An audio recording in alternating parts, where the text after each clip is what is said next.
going on, everybody? Eliot, Shorr-Parks here with Matt Lombardo, the No Huddle Show. For the fourth day in a row, we are at Radio Row in the middle of everything.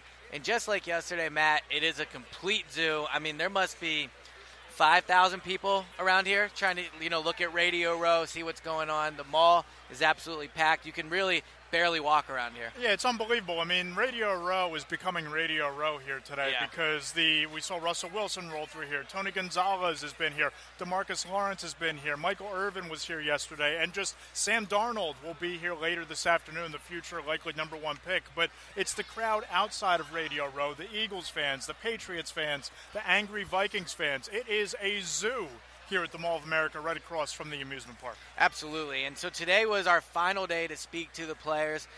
We heard from Doug for the final time. We got a practice report from yesterday. So first few days was kind of, talking about the scene. Today we actually have a lot of football to talk about. I think that reflects in the guests that we have on today. Yep, no, I agree. And it's going to be a great show. We have Eagles linebacker Nigel Bradham. I had a conversation with him. You spoke with Emmanuel Acho about Chip Kelly and the culture change that's happened with Doug Pederson. I sat down with Dhani Jones, and we'll get into this ourselves before the interviews. But just thinking back on Super Bowl 39 and kind of that extended halftime and how that really impacted the Eagles and how the Eagles can avoid it this time around.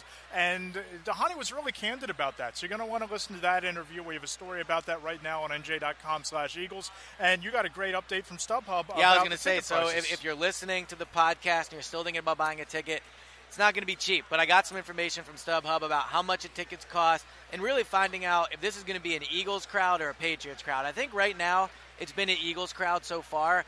More and more Patriots fans are showing up, but I think they definitely have that attitude of been here, done that, not gonna hurry up and get out to Minnesota. Whereas Eagles fans have been here all week. I mean, we're hearing Eagles chants at Radio Row. The 94 WIP is down at the other end. They're leading chants. So definitely is an Eagles-type atmosphere here for now.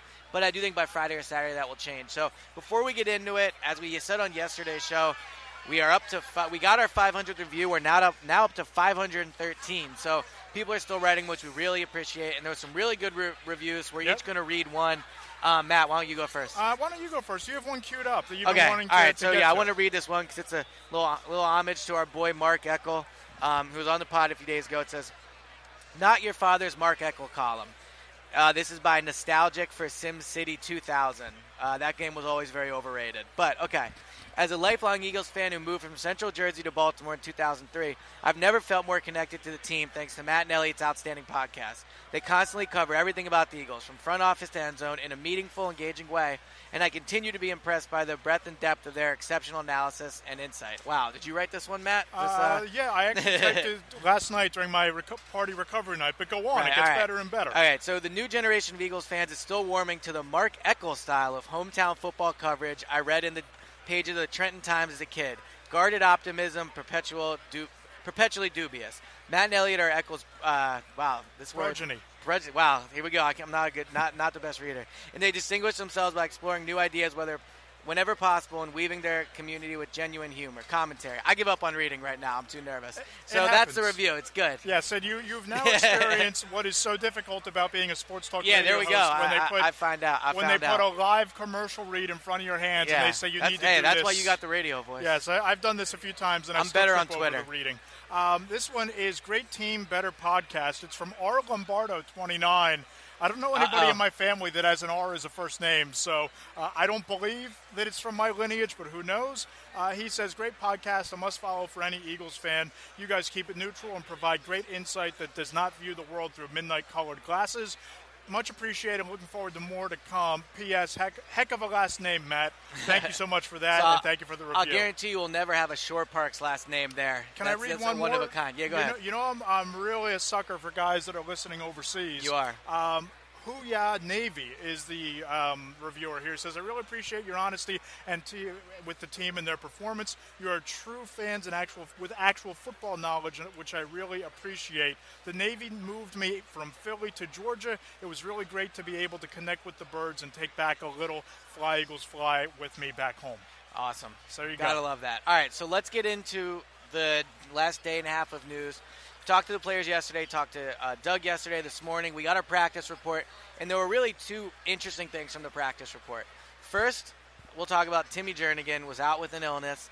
And then today, Ronald Darby was sick, and he didn't participate in the media, and I'd be surprised if he practiced. So it seems like a bug is going around. And, people hear illness and sick, and you don't get nervous about it. But Timmy Jernigan missed a big day of practice, and now Darby's going to probably miss a day. I wish I knew that Tim Jernigan was still sick when at media night I talked to him for 5 minutes and gave him a high five and a bro hug afterwards. That would have been nice to know, right? Right. So, obviously this is something that's been going around the team. Doug Pederson has been sick since last Saturday. Tim Jernigan didn't practice due to an illness last Friday, didn't practice again yesterday. Now Ronald Darby's sick. It is flu season, so who knows if that's what's going around. Doug Pederson was sick last week. Remember when we spoke to him? Last Saturday. Yeah. So it's going to be something to watch, but I think that unless these guys are on their deathbeds, I think it's a safe assumption whether they practice or not, they'll be on the field come Sunday night. So the other main takeaway from the practice report, and this wasn't just an observation from the pool reporter, during the season we don't get to watch the full practice. During Super Bowl, pool reporter does, so we weren't one of them, but said that the practice was bad the second half, and then Doug acknowledged that as well. Yeah. Yep. So I think that's, I think part of the reason is because they practiced at Super Bowl halftime. They took, I think it said a half-hour break in between the beginning of practice and the end. So they went and they sat, they stopped practicing, and then it was considerably worse in the second half. And look, I wrote this on NJ.com, I said it yesterday, not wearing pads in practice, which they're not doing, is a mistake. I think they're taking, even if they're taking the foot off the pedal just a little bit, that taking the foot off the pedal has never worked for this team. Didn't work at the end of the season. They played poorly. Didn't work when they had that week off in between Atlanta, the end of the season in Atlanta. They came out slow in that game. So they took that week before Atlanta, they threw did, the pads on, but and I'm saying, it was one against ones. I mean, right. I talked to players yesterday and wrote about it. You can read it right now at NJ.com/Eagles. That was basically training camp, and that they put the pads on. They did everything but tackle to the ground. I talked to John DeFilippo, the quarterback coach, about it today, and he said that it was unscripted. The offense was calling plays. The defense was calling plays. It was basically real game situations for 2 days, and John DeFilippo said that those practices, basically those are one of the biggest reasons why they're here this week. Yeah. So I agree that those practices probably were a really big deal to help Nick Foles get his timing down right, get the intensity level up for this team. I don't know that you want to have that kind of intensity before the Super Bowl, but I think that practicing that halftime break for a half hour, you'll hear from Dhani Jones. There are negatives and positives to going through that in practice. I think that could be the bigger stumbling block on Sunday than whether they strapped on the pads on Tuesday. See, but here's why I disagree. I do think the halftime is going to be a big deal, and the fact that they're practicing that is them acknowledging it because it's something they've never dealt with before. I just think it's more about the mentality. I mean, yesterday I talked to Jason Kelce. Talked to Jason Kelce at the podium, and he said one of the advantages for the offensive linemen of practicing with the pads on is they're able to really get their hands up in a guy and practice the real way that they're going to be blocking on Sunday. Yep. So, yeah, you're right. In terms of the timing with receivers and DBs and all that, they're not actually hitting. So it's not like that matters. But the offensive and defensive line are so key to this game. To take your foot off even just a little bit, to me, look, maybe it's because he knows the team, there's a bug going around, he doesn't want to get them overly sick. It could be any number of things. And they probably hit last week. I mean, they were in pads last week for 2 of the practices we saw. And the thing we'll always do on this podcast is I'm never not going to say I'm not going to question Doug because they're here. Even after they win the Super Bowl, if Doug does something we don't like, we'll say it. But Doug's done a good job this year, and he deserves, to a certain degree, some benefit of the doubt. And the fact that he thinks they shouldn't be wearing pads, I'm sure he talked to the players about it, is worth noting. So I'm not going to sit here and say I know more about the situation than Doug does, but the proof is in the pudding, and this team has not played well when they've had a lighter practice. So I think that it's an issue going in. Yeah, I mean, we'll see. Again, two schools of thought. I don't think that you want to have any more of an injury risk in the week before the Super Bowl. They basically put through their game plan last week in Philly. Yeah. This week is about fine-tuning. And does that mean they're going to come out sluggish? Does that mean they're going to come out not sharp? Who knows? We'll see. But I just think that when you get this late into the year, especially when you went and had a training camp for 2 days in the bye week leading up to the Atlanta game, and you had a full week of practice with 2 of them in pads last week, I think that dialing it back and being fresh in the Super Bowl means more than risking guys getting hurt 3 or 4 days before the game. So I think we both agree that Ronald Darby is probably going to play on Sunday. Timmy Jernigan, I do think is going to play. I think of the 2, there was a surprise and active. I think he dresses, but, I mean, look, he's been sick for almost a week now. So I do think this is an issue. But let's talk about even not having those players at full strength. If you can't depend on Ronald Darby to play 60 snaps or whatever it's going to be, 60, 65 snaps. What do you do there? I mean, I guess you move to Rasul Douglas? Well, either Rasul Douglas or Sidney Jones, right? I think. Well, Sidney Jones is probably going to be inactive. All I'm right. assuming Darby's up, which I'm sure he will be, even if he's sick. Sidney Jones is probably going to be inactive. So, I mean, I'm guessing you're going to lean on Rasul a little more there in that situation. So you're saying if Ronald Darby's inactive? No, I'm saying if Darby is active, but he has been sick throughout the week, he missed practice time, I mean, there's a chance they're going to have to lean on Rasul more. Maybe. I mean, if he's healthy enough to play in the game, I think they would just play Ronald Darby the same as they always play him. I don't think that. But I'm saying that might be tough if he's battling the flu. Is the point I'm making? Right, but you shoot some IVs up before the game, you get hydrated, you're going to be on adrenaline. I think that if he's not 100%, or if you worry about having to scheme your defense differently because of him, then you probably don't play him, right? Because then you can make Rasul Douglas active, or you can make Sidney Jones active. Two kids that are at 100%. If that's what you're afraid of, again, if he has to fly back to Philadelphia because of the flu, or if he loses 15 pounds between now and Sunday because of the flu and he can't play, that's a different conversation. But if he's active, I don't see them game planning or scheming any differently. I mean, if Darby loses 15 pounds, he might cease to exist because that guy is already very skinny. So that would be a big worry if that were to happen. Timmy Jernigan, he's already basically splitting snaps with Bo Allen. Yep. So I don't think that could change very much, but you might see Bo Allen play more this week than you did than Timmy Jernigan. I mean, Bo Allen's been playing at a very high level, and now with the sickness, you definitely could see that. So any other takeaways you have from these last few days, or last day and a half? Other than Doug Pederson really likes ice cream, and it was his birthday yesterday, his 50th birthday, and of course we wrote about it and had the video the Eagles put out of him breaking every meeting with ice cream that he gives the team afterwards. Just a little peek behind the curtain that I thought was pretty cool, and it also revealed, why this team just loves playing for him. I mean, these guys, you did a great job this morning talking to players about why they love Doug Pederson and why the locker room is as tight as it is. Yeah. And I think that's just it, because he has that personality that relates to the players. There's a reward system that's been in place ever since training camp when it comes to, if you make a play a certain way, we'll end practice 10 minutes early. You pay attention in team meetings, you win the game, you get ice cream. I just think that the way that he's bonded with this team is one of the underrated storylines of why the Eagles are here. Yeah, my main takeaway from the last day and a half, someone needs to talk to Nick Foles about that beanie and those glasses look that he does together. I mean, that thing is brutal. People were making fun of Tom Brady yesterday because he had on a black beanie and a glove. It wasn't a beanie. It was like a knit hat and a glove. And people on Eagles Twitter were making fun of him. But I wouldn't throw stones because Nick Foles looks foolish up there on that podium with the beanie and the glasses. A little bit. That is not a franchise swag look there. Well, you're the king of franchise swag. That's what I'm saying, right? Yeah. I'm the official ruler of that. Maybe I'll give him my cool hat. I got that cool yeah, that's hat right. that Dhani Jones almost walked off with. Our man Mac got a free hat today on Radio Row. So, all right, so let's get into these interviews, and then after them, we'll be back to talk about what we thought of them. So here they are. We have Emmanuel Acho, Nigel Bradham, an update on what tickets are costing, and then also, God, I keep forgetting. Dhani Jones. Dhani Jones. Who wanted my hat. Yeah, who wanted your hat, right. All right, here we go. All right, we're here with former Eagles linebacker Dhani Jones out promoting Bank of America on Super Bowl week. Dhani, thanks for dropping by the No Huddle Show. No, I appreciate you having me. All right, so longtime Eagle fans obviously remember you for two things, the bow tie and the air guitar. So take me through the genesis of the air guitar celebration after a sack. Oh, come on. I mean, we're in Minneapolis, Minnesota. Who's one of the greatest guitarists of all time? Prince. Prince. There it is. Like when I was growing up, Prince, Jimi Hendrix, Eric Clapton. I mean, there's so many people that have been some of the best guitarists that I've ever listened to.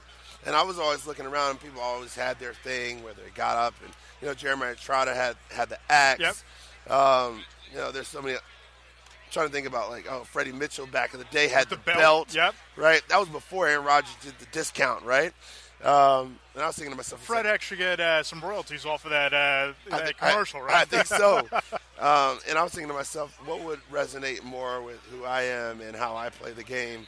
And anytime I ever played, I would always think about a song in my head to get into the rhythm.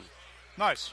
Playing football, you kind of find that rhythm, you find that song, and I was thinking about Prince, I was always thinking about Jimi Hendrix, and so the guitar became my celebration. Was it always the same song, or did you have a different song every game, whatever the mood was? Yeah, whatever the mood was. But, Hopefully, it would always be at the very end that, Purple Rain would come on in my head. And fourth quarter, we win in the game, and then I just be able to walk off the field, and I feel good about it. You get that key sack, and you strum the guitar a little bit. So what's this week like for a player? This isn't your normal football week, right? I mean, you have Radio Row, you have media night, you have all the distractions of a potential Super Bowl. What is that? What's this week like for somebody, who's never going to be in an NFL locker room, never going to play in a Super Bowl?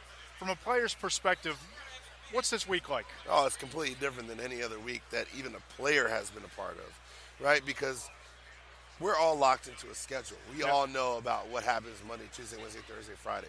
We know that we have a day off between Monday and Tuesday, and I think it's mandated now Monday, or maybe it's Tuesday. I can't remember. It switches back and forth. And then Wednesday you start going into your normal routine, and Thursday and the same thing. And you wake up at 8 o'clock, and you get done with practice at 4 o'clock. But at the Super Bowl, you get pulled in different directions. Yep. You might have to go to this appearance. You might have to go to that dinner and meet up with that friend. You might have to sell this ticket, or and find this person, and you might have to go to Terrell Davis was talking about when he was in the Super Bowl, and it was in San Diego. He had to go to his high school Hall of Fame where they retired his jersey. So the schedules are a lot different, and they're not traditional to what they are during the regular season. And so it's tough because you have to be able to be keyed into what and the reason you're here, and that's to play the Super Bowl and to win the Super Bowl. And coming from somebody who's played for the Eagles fans are a different breed, so you're probably carrying the weight of that as you come into a Super Bowl as well. Oh, you're carrying the weight of everybody that is rooting for you, and you're carrying the weight of all your friends and family that are wanting to be there to support you. And oftentimes it does become overwhelming. And once you even get through the week, Super Bowl Sunday, that's completely different. It's not a normal game. You have, you're sitting around the hotel. You don't get to the game. The game doesn't kick off till 6:30. The game's not even the same time. Right. Halftime's not even the same time. I mean, the Let's timeouts are not even the for same a second, time. Because, I remember back in Super Bowl 39, there was a big deal that was made about how you guys kind of lost your juice during that halftime. That you came out a little bit sluggish after, the start of the second half. And the Patriots had been there before, so they were used to it. What was that like? What was that halftime like in that locker room? It was long. I mean, I remember coming off onto the field just wondering how come they hadn't cleared the field. Right. And I was wondering how come, we weren't going right into warm-ups. I was wondering how come the game wasn't about to start. And those things start to creep into your head as a player. Those start to be the things that you're thinking about versus what's the next play or how you prepared or, what might occur. And I think that the Patriots are really good at managing their time. And that's going to be one of the primary reasons why one team is going to be more successful than the next is who manages their time on Sunday. And Doug Pederson had the Eagles simulate that yesterday. They stopped practice for a half hour, and they went into the locker room for a half hour. Is that the right move? I'm more of a type of person when I look into practice, just do your practice the same way. Right? I think that as a professional, what someone tells you. If you don't know, that's when it becomes more difficult, right? And I remember playing the Super Bowl 13 years ago against the Patriots, and no one told me. And so I went on the field, and I was amped up, and then I had 10 more minutes. Paul McCartney, another great guitarist and musician at halftime there, too. Did you get to sneak out and watch him? Or? No, I didn't get to watch anybody, but, you just have that one moment when you're just kind of like waiting, and you're kind of sitting there thinking to yourself, can we go? But if someone had told me, just wait for an extra 5 minutes, add an extra 2 minutes, then that helps. I mean, I guess it's good to be able to practice that, but I think knowing just the same amount. Wow, it's interesting how it had that sort of an impact. That if you just would have had that in your mind, you could have all I need to tell me I have an extra 30 seconds. Sure. Because anybody will take a little bit longer of a break and know how to manage that time. It's about having the information. Do you believe in Spygate? Do you buy into all that? You know what? What's amazing is with Spygate, where people still think that same way nowadays. Now that the iPhone is out. Yeah. Right. Right. In 2005. There was no iPhone. Right. iPhone didn't come out to 2007. Just think about the amount of information that's shared between different apps and different photographs and different videos right now, and how everybody has all this information. Would it be the same? I think it's a moot point. Yeah, absolutely. What are the similarities, just as a fan, watching this team to maybe the team that you played on back in '04? Watching the Patriots, I don't think that they've changed that much. They just have evolved their strategy, and they've gotten better at evolving against other teams. Right. They have I remember watching some of the playoff games. Patriots down by 17, and they just methodically find their way back. They know what you're going to do, so they adjust. Most teams don't know how to adjust, and that's going to be the biggest determining factor whether the Eagles can be able to do that going into halftime. How do you beat Brady? I mean, everybody talks about how good he is against the blitz, so you don't blitz him. Everybody talks about how accurate he is, so you have to be tight in your coverage. I mean, the Eagles generate a lot of pressure with their front four.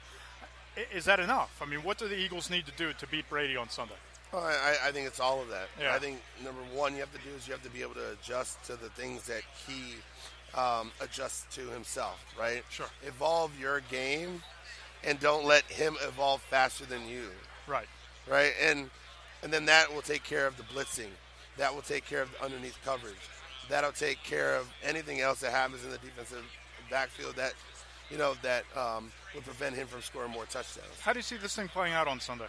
I think it's going to be a game that going into halftime, the Eagles are going to be up, and then the third quarter is going to be really the point at which either the Eagles are going to strike first and score first, or the Patriots. And if the Patriots do with the momentum, then they'll continue that into the fourth quarter. But I'm hoping that the Eagles continue that momentum and win the game. What's your pick? I'm going with it. I'm going with the Eagles. There you go. 27-24. You 1 point off my score. I had the Eagles winning 27-23. It should be a fun Sunday. All right, let's pay the bills. What do you got for Bank of America? Well, I think one of the most important things, especially around Super Bowl, is paying those debts, because you come down here and you might have some IOUs because you go out to eat and you want to split those bills. So Bank of America mobile banking app featuring Zelle allows you to do that in a safe and secure way. I use the Bank of America app myself. It's a great app, great way to handle all your transactions. Exactly. So go to bankofamerica.com/Zelle. Dhani, appreciate the time. Enjoy the rest of Super Bowl week. All right, thank you. Yep. All right, we are here with Cameron Papp from StubHub. And Cameron, I could only imagine how busy this week has been for you at StubHub. Yeah, it's our biggest week of the year, every year. Super Bowl is our most popular event by far on StubHub, and this year is no exception. So how does this ticket compare to years past? I mean, obviously you have two huge fan bases. You have the Eagles, who are obviously extremely passionate, and the Patriots, who are here every year but are still one of the bigger fan bases. What kind of traffic have you guys seen? Well, the cheapest ticket price available on StubHub right now is going for around $3,200. Wow, and where does that get you? That's going to be an upper-end ticket. So the average of what people are spending is just under $5,000. So that's going to get you closer to the field. So what if you want to be like, right down on the field, 50-yard line, lower level? What are you looking at there? You're going to go anywhere from $6,000 to $8,000. Yeah. Is that more than normal, or? It is. It's more of a premium price this year for sure. Demand and sales are up year over year comparatively, and I think that's been driven by the two markets involved, particularly the Eagles market, at least initially. After the NFC championship game, a lot of Eagles fans flooded the market on StubHub. Do you think that there's any kind of fatigue from Patriots fans? I mean, this is now the 8th one they've been to with Brady. They were there last year. It's in Minnesota, which, no offense to beautiful people of Minnesota, it's not the best travel destination. Do you think that plays a factor? Yeah, there's certainly some fatigue for New England fans. It's not as much of a novelty as it is for someone like the Eagles who haven't been to Super Bowl, in over 10 years. So we certainly see that. We've seen it in other sports as well when teams are always successful and they seem to make it every year. That being said, they're still in the middle, or maybe the end of their dynasty is still Belichick Brady. So I think fans are thinking to themselves, is this going to be the last time? Maybe not. We'll see. So I don't know how closely you follow the Eagles throughout the year, but they're known for taking over stadiums. I mean, they took over the StubHub Center actually in L.A. earlier this season. They always take over Washington. They really showed up against the Rams. So everyone's kind of wondering, will this be a home game for the Eagles? What have you seen so far in terms of your traffic from where tickets are being bought? The traffic comparison for the Super Bowl on StubHub is around 14% from the Pennsylvania market compared to 10 to 11% for Massachusetts. So where does and then the rest is just all over? Or? Yeah, it's going to be local fans. California actually is up there, and to your point, I was thinking, I don't know if that has to do with the East Coast transplants, or it's obviously a large state as well, so that could be playing a factor. Yeah, so far you would say more Eagles fans have purchased tickets on StubHub than Patriots fans, but it doesn't sound like it's by much. It's not a ton right now. And actually, Massachusetts has been catching up a little. Okay. Initially, after the AFC, NFC championship games, Eagles fans definitely flooded the market. But, yeah, we're Thursday out right now, about 3 days out, and so far Eagles have an advantage. How many tickets do you guys get? I mean, obviously, there's only – how many seats is in the stadium? Like 60,000 probably? Yeah, it's just over 66, I think. Over 66? Yeah. So how many tickets does StubHub get their hands on in terms of selling? I mean – Well, there's about 3,000 tickets available right now. Obviously, Okay. they're going to sell throughout the week. So Right. I would say, on a really good day for a Super Bowl, it'll be about 10 to 15% of the stadium will use StubHub. Okay, wow. So it sounds like you're saying right now Eagles trending towards the Patriots, but what's your prediction here? I mean, basically we have now 3 days to go till the game. Do you see more ticket sales later in the week right before the game, or at this point, if you've not purchased a ticket, you're probably not going to? We definitely see people wait until the last second to buy Okay. tickets. People will come here before they even have tickets here in Minneapolis, and they'll pay attention to the market until the day of. That being said, the highest sales day is the day after AFC NFC championship game. All right. But there are also people that are looking to play the market. So if you see our app or just keep watching online at the prices and see a price that makes sense to you, you can wait all the way up until game time if you want. All right, so what's your final prediction? Well, I'll ask you your game prediction too, but what's your final prediction just in terms of, is this going to be an Eagles home game, a Patriots home game, or are we looking at a 50-50 split here? It's going to be in favor of the Eagles, I would say. Even though the Massachusetts market has caught up a bit, I don't think they're going to make that much of a move as we get to game time. So I certainly think they're to be in favor for Pennsylvania. So are you an Eagles fan, or? I'm a Bengals fan. I'm originally from Cincinnati. So you don't know anything about, yeah. So, we don't know anything about Super You don't Bowl, have to so worry this is about all that. new to us. Yeah. So who are you picking?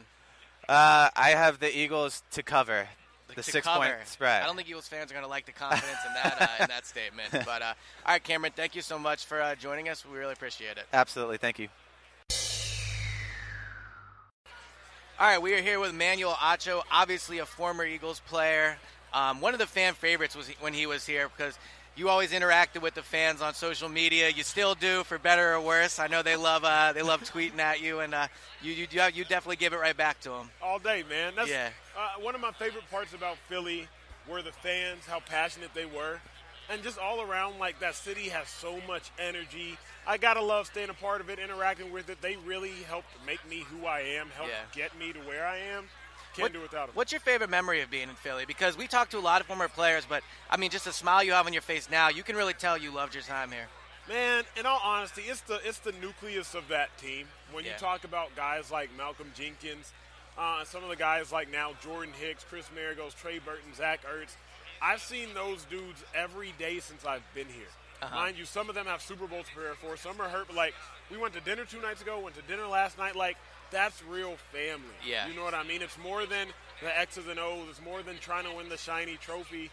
You're talking about dudes that, like, will be in each other's weddings, have been in each other's weddings, like, real life family, man. Right. And family is a word that I hear a lot when players talk about this team. Like, you're still around the team a fair amount. I know you follow them during the season, but, like, the defensive backs are really close. The receivers are really close. The quarterbacks last night in Minnesota went out together.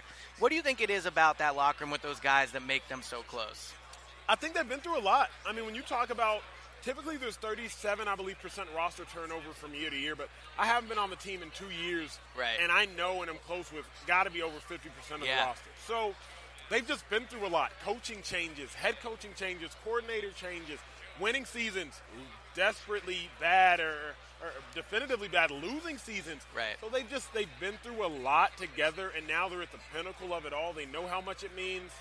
Yeah, I'm excited talking about it, dude. So, I mean, now the Eagles have a great locker room culture, but you were one of the former Eagles here that played under Chip Kelly. And it's been 2 years, and, I mean, I've covered the team for 5 years, and I was a Chip guy, to be honest. But when they fired him, I think it's safe to say the franchise was in a critical point. So can you talk about what it was like under Chip Kelly when you were there?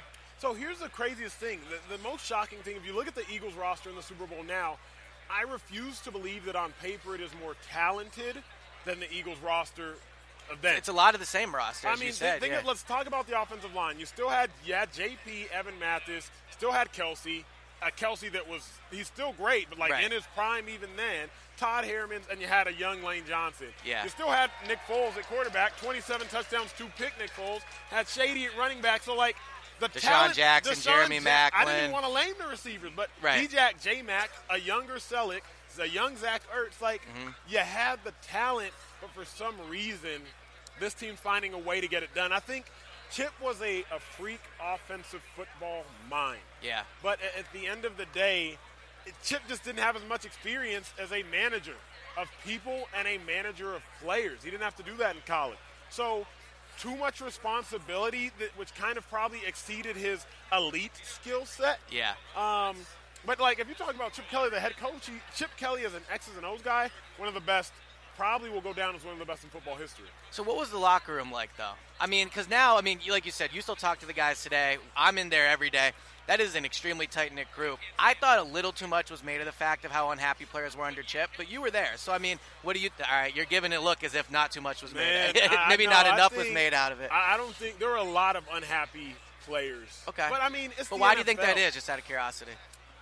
Man, here's the problem, right? One of my coaches, Will Muschamp, current head coach of South Carolina, he told me when he was my coach at Texas, he said the fun is in winning.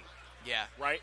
So if you're playing the most snaps on defense, which Malcolm Jenkins were, and a lot of those players were under Chip Kelly because of that fast-paced offense, but you're losing games, dude, and then you got to go practice and full speed, full pads, and you losing games, like, it's just too taxing. Yeah. And so we did some stuff that was so very taxing without results, ultimately. And a lot of stuff we did with some explanation, but it just didn't make all the sense in the world. So that ultimately was a lot of the problem. And I think that's what I saw, too, because when Chip first got there in 2013, wins the division, you guys are in the playoffs, people seemed happy. But by the end, I agree, 7-9.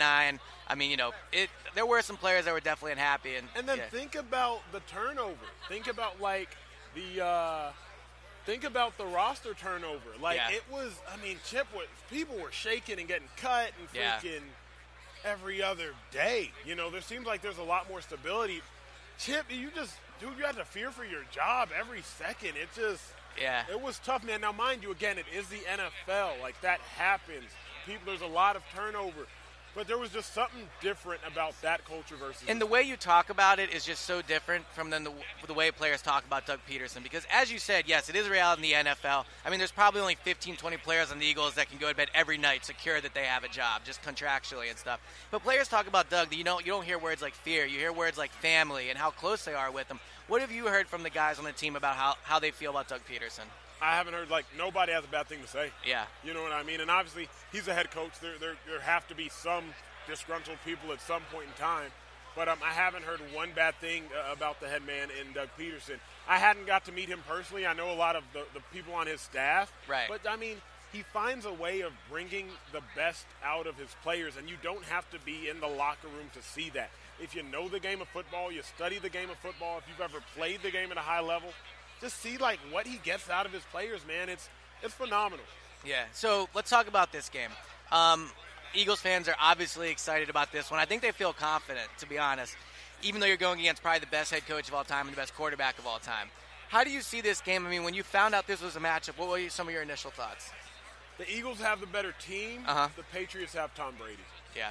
That's ultimately what it comes down to. I mean, if you look top to bottom, the Eagles have probably the better roster, especially if you look at the 1 and 2 deep. But the Patriots have that man, Tom Brady. They have Bill Belichick. They have all the coaches and coordinators around him.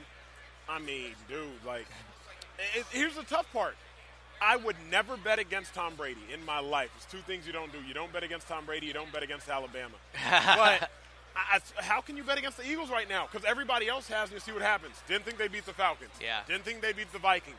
Yes, this whole underdog thing is probably starting to get overplayed. Somebody has to be the underdog in a football game where there's a winner and a loser.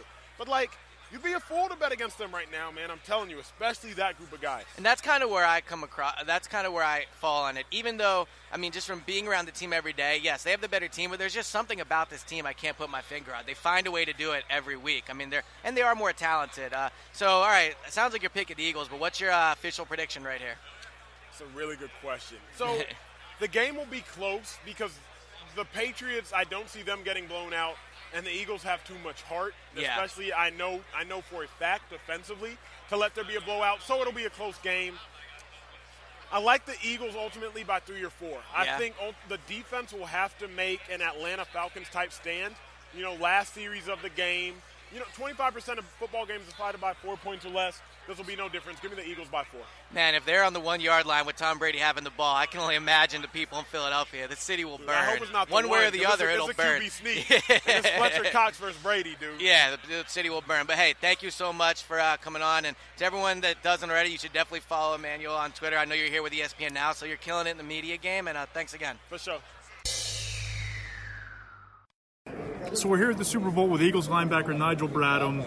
Nigel, your first playoff experience, right? Your first 2 playoff games at the Lincoln. Now you're at the Super Bowl. What has this last month been like for you? It's been amazing, man. Everything you can want as a player. Obviously, for me, my first appearance here, my goal was like undefeated, man. That's what we want, and we've been taking that into the aspiration. We've been treating all our opponents as faceless opponents, and really just making sure we are on cue to do what we're supposed to do, especially when we know what we're up against. We have to play clean, sound football and execute. I think execution is going to be the main thing in this game. And Doug has talked a lot about making this preparation about you guys, not about the Patriots, not getting overwhelmed by the mystique. Has that worked? I mean, have you guys kind of, taken that underdog mentality and taking all of your preparation just focused on you and not kind of ignoring everything that you're going to be up against? I think it does something to your team when you just focus on you, because at the end of the day, you control everything as a team. We control everything.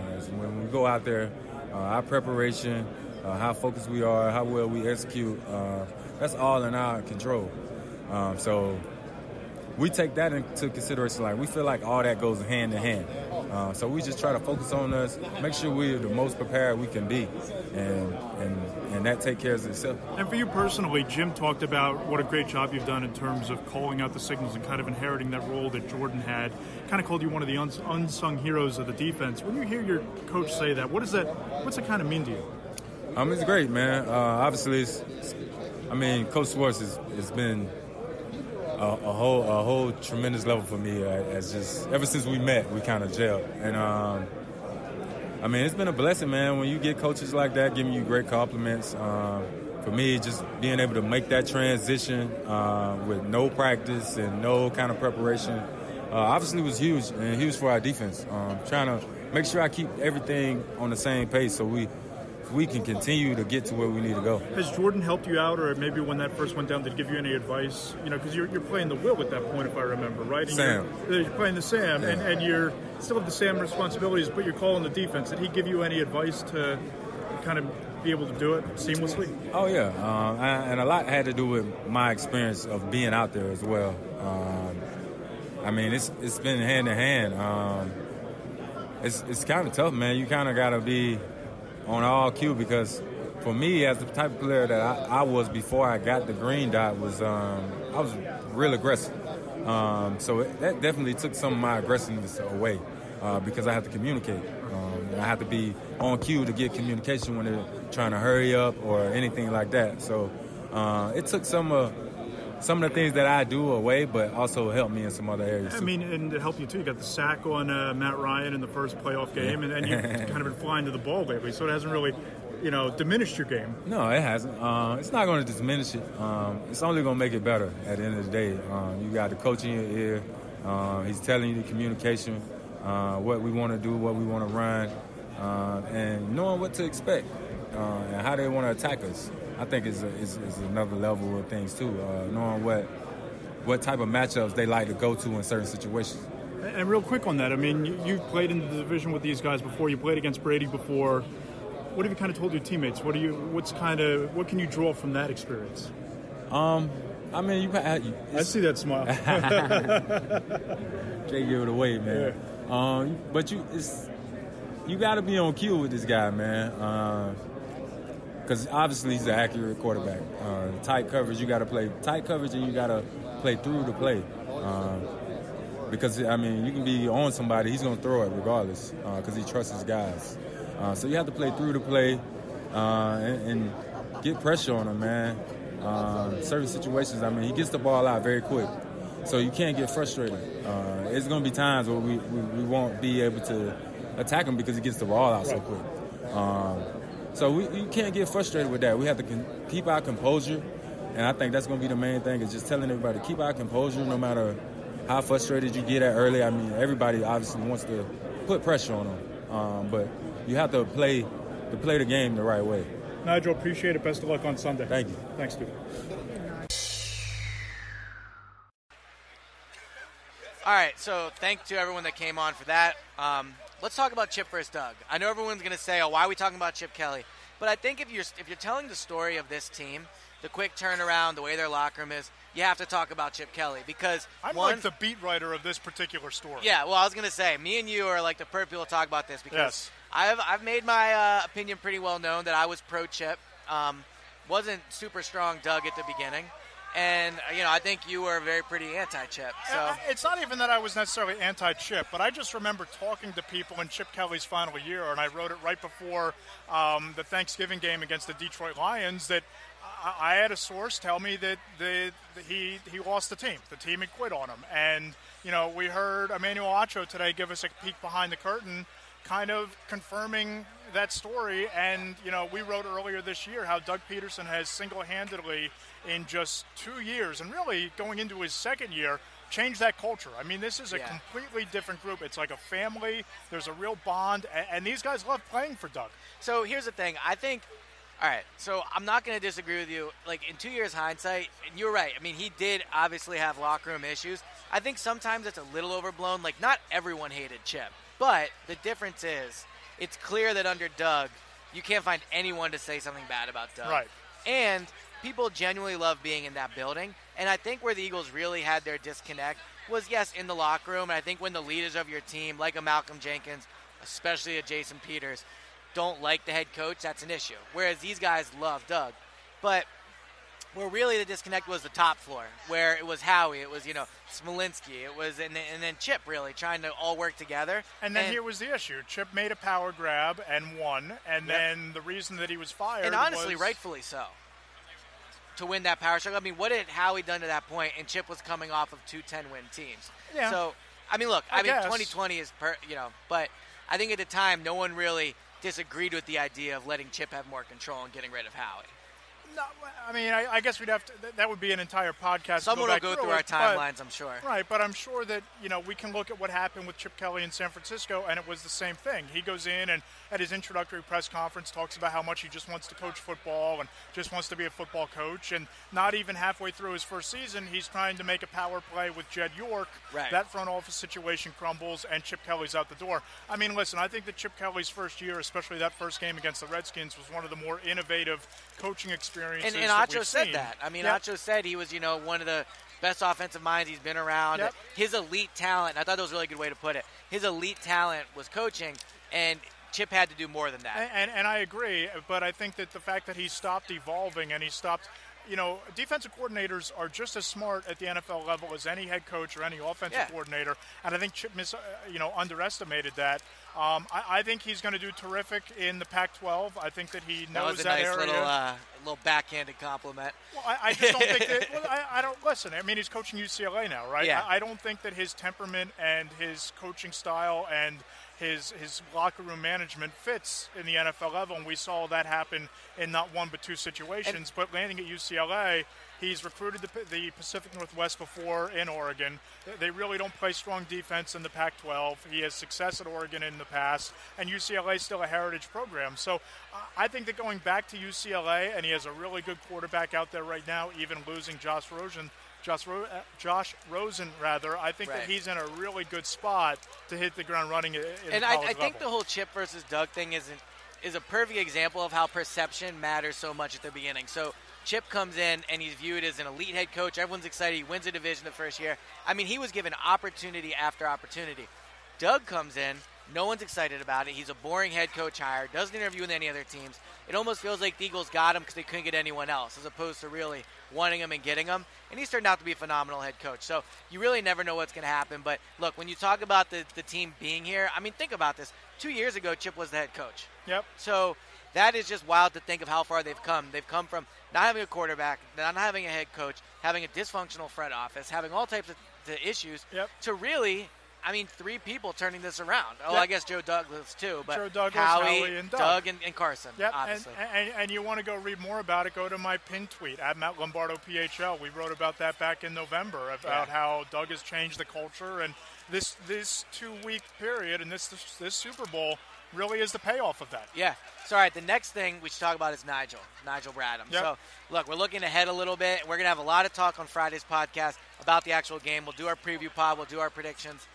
But Nigel Bradham is the biggest free agent now that they've locked up Jernigan and Alshon. But the issue is, by locking up Jernigan and Alshon, you took a lot of money away from potentially re-signing Nigel Bradham. Nigel Bradham's a key player. I mean, this guy, obviously you get Jordan Hicks back, so your linebacker depth will be better next year.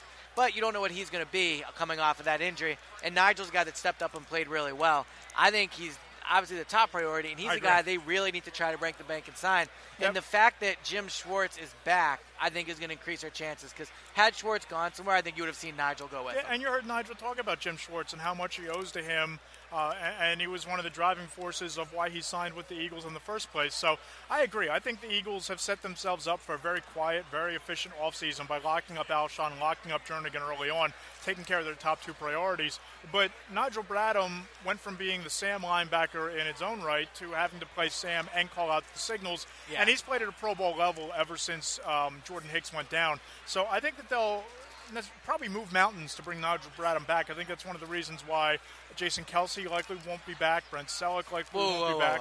I disagree about Jason Peters. I misspoke. Oh, okay. There's a lot going on. We'll here debate that later. Row. But I think you're right. I think Jason Peters might be back. But you're right. His cap situation is obviously one they have to address. They're going to have to restructure or let him go if you're going to bring back Bradham. And I think that Halapoulivaati Vaitai has played at a high enough level where you'd be comfortable playing him over Jason Peters. But, I mean, listen, all it takes is one team to throw a bunch of money at Nigel Bradham, and he's gone, right? But I think that the Eagles need to do everything they can to lock him up. And the one thing where I think when we talk about their cap situation, what we might lose sight of a little bit is they have 20 of 22 starters projected for next year already under contract. So they don't need to go out and bring in a marquee free agent. They don't need to go out and bring in a big name. Just take care of who you have here, draft efficiently, and you have Sidney Jones coming up through the ranks next year. You have rookies who didn't see the field a lot this year coming up through the ranks. So you don't need to go out and be a big spender and win the offseason like they've had to do in past years to be successful. So the only thing I disagree with you on is what really has made this team special this year is the depth. And I think that when you lose guys like obviously he's a starter, but guys like Nigel, guys like Bo Allen, guys like Trey Burton. Well, that's what I'm saying. You won't lose. You make it a priority not to lose those. Well, but guys I'm saying they're not going to have a lot of cap outside. space. Yeah, no, you're right. You're not going to have to go out and chase guys this year, but I think it's going to be tough. I mean, they're projected to be over the cap right now. Yep. So it's going to be tough. But look, I mean, it just underscores what we've talked about all week. This is a special team. There's a lot of reasons this team is special, both on and off the field. That's why they're in the Super Bowl, and they have the chance to cap this off as the best season in Eagles history. Yep. And honestly, I would argue it might already be the best season in Eagles history. When you consider they've only been to the Super Bowl 3 or 4 times. I mean, I wasn't around for some of the older teams from a while ago, but I think, and I was thinking about this yesterday on the frigid ride back from the mall to our hotel, is I think this might go down as a more popular team than the 01 Sixers. I mean, off the top of my head, I think 01 Sixers, this year's Eagles, I think they're both more popular than the Phillies, even though the Phillies won the World Series. If they win, I think it does. But there was, and again, you might be right about this, but I just remember there was that special feeling about that Sixers team and people like look, Carflax. Iverson is like my all-time favorite athlete, so I agree with you. It's just the fact it's the Eagles. Yep, no, I agree. And if they win the game, I mean, this will be the most popular team in Philadelphia history for sure. So will they win the game? We will talk about that tomorrow on the Friday pod. We're going to have our preview pod. Still going to get some guests for you, but tomorrow you'll get a lot more of what you got during the season. Me and Matt talking about the game, position by position breakdown, and we'll make our final predictions. So everyone make sure you subscribe. If you're listening on YouTube, we really appreciate the listens. We really appreciate you guys giving us those thumbs up, all the reviews. It's been a really fun week. It's been a lot of work. It's been cold, but I'll be a little sad tomorrow when it starts to come to an end. So thanks, everyone, for listening. And, Matt, I'll talk to you tomorrow. Talk to you tomorrow.